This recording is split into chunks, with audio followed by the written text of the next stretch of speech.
understand that you had been making these really successful. By the way, we should point out really successful movies. Like Forgetting Sarah Marshall, like incredibly successful films. Yeah. You were on this CBS sitcom, incredibly successful thing, and then you realize I'm 33. I just came out of a show where I played someone growing up. Yes. I played, and I've just been making movies about someone who's sort of is stuck in a perpetual adolescence.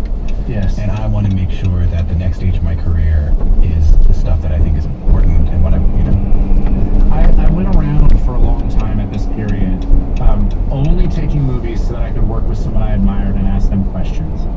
And one of the things that I would ask everyone I worked with who I admired is, what is art? And one of the guys I admire most said to me, thought for a minute, and then he said, I think art is performing an act of self-exploration in front of an audience. Art is performing an act of self-exploration in front of an audience. Yes. And I thought a lot about that, and I thought, right, I was doing that in Forgetting Sarah Marshall. For as silly as some of that is, it was really authentic to who I was at 25. Like, I was playing with puppets and writing a Dracula musical. This is a song that I never thought I would write. On the night I'm dying, sorry for all the wrong I've done. I was heartbroken over an ex. But one of the things that happens when these things become really, like you said, really successful, and you start repeating them to capitalize on that success, you're doing less and less checking in about what you're actually going through.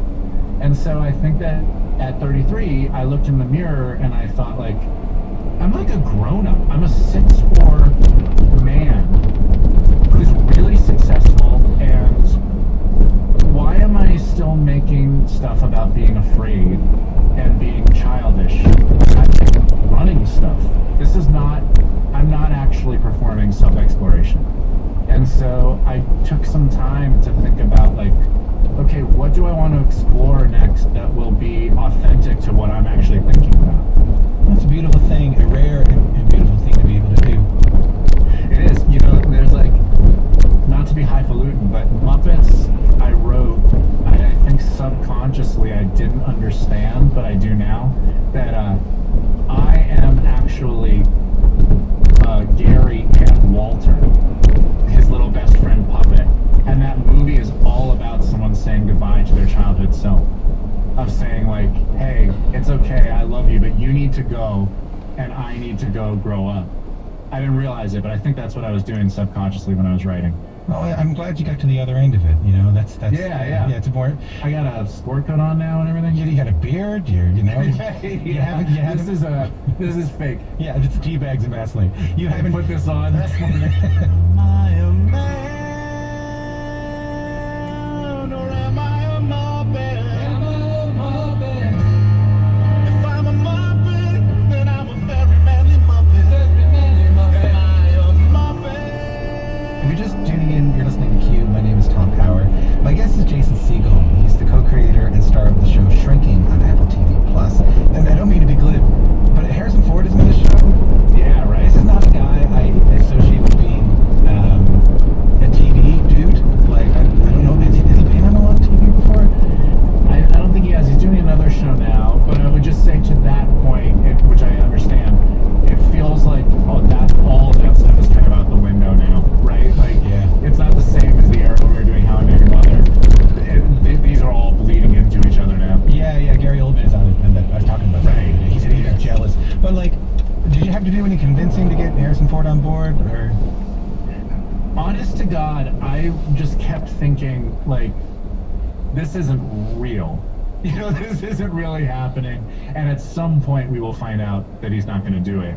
And then he showed up, and, you know, this is like a little kind of goes along with what I was talking about, but Harrison Ford has been doing this a long time. And Harrison Ford has been seen a certain way for a long time and has been encouraged to be that way for a long time. And I remember a moment, which I think is really telling, when we did a scene, and it was the first time in the process when I saw Harrison Ford kind of take it for a spin a little bit comedically. which takes like it's a certain type of threshold that you're walking through when you're like, I'm gonna take it for a spin. I don't know if you know exactly what I mean, but like, okay, I've got this scene. He's gonna jam a little bit. He's gonna jam a little bit. Yeah. He's gonna free jazz a little bit. Yeah, I get it. And he got some real laughs. Some of the laughs you get when you realize, oh, someone did something unexpected. And then they yelled cut. And he walked over to me. It was very tender. And he said really quietly, I knew I was funny. Right? Right? Oh. And I think that, like, gosh, we all have our thing that we want to find out.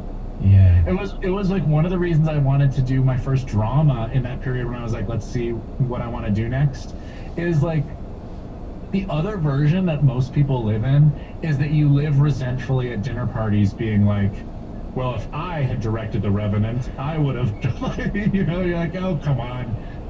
Right, yeah. The show is made with Brett Goldstein and Bill Lawrence, as you mentioned, who are associated with the Ted Lasso show, which is, well, maybe this is the question for you. Like, that show is both good-natured and heartfelt and very funny. As someone who has actually been around for a while at this point, which is funny to say, what excites you about the sort of age that we're in right now in terms of comedy? I think comedy very often is a response to the tone of the world. And I think that there is a real sense of dis-ease in the world right now. And so something coming along saying, hey, things are going to be okay, is kind of a response to what the world feels like. So comedically, like, comedy kind of serves a need. The dramatic themes are eternal, right? They're always, like, they go back to Shakespeare times. They're repeating these same kind of core dramatic themes. Comedy is not the same as that. I think comedy is almost always a cultural response to what the world feels like. That's such a beautiful way of thinking about the craft. And Jason, I could talk to you forever, but thank you so much for making the time for us today. Thanks a lot, man. Can I say, as an interviewer who was kind of afraid to interview Harrison Ford, I can't tell whether that story makes me feel better or worse. Jason Segel's new show is called Shrinking, and it's out now from Apple TV+. One more song before we go. This is one of my favorite artists in Canada right now. She's kind of really big on TikTok. Her name is Luna Lee. Her album Duality was just announced, was nominated for the Juno for Alternative Album of the Year. This is the best song on the record. If you've ever had to, like, sell the family home or leave the family home, you might relate to it. It's the song she wrote after she found out her, like, cabin or cottage or camp, whatever you want to call it, was being sold. This is Luna Lee and Cherry Pit.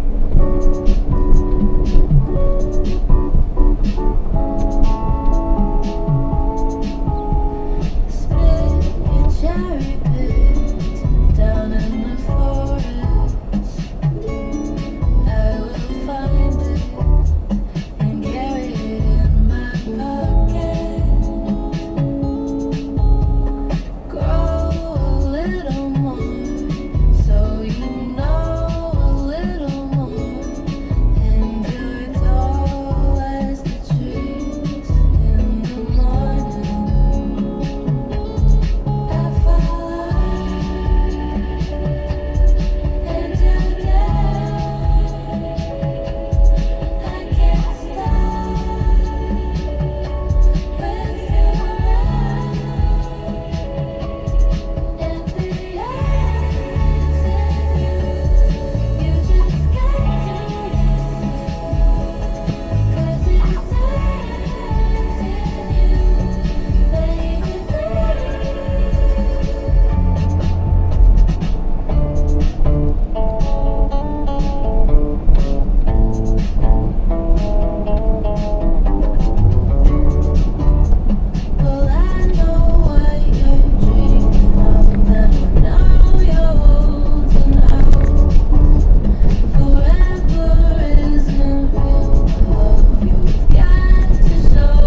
excellent songwriter.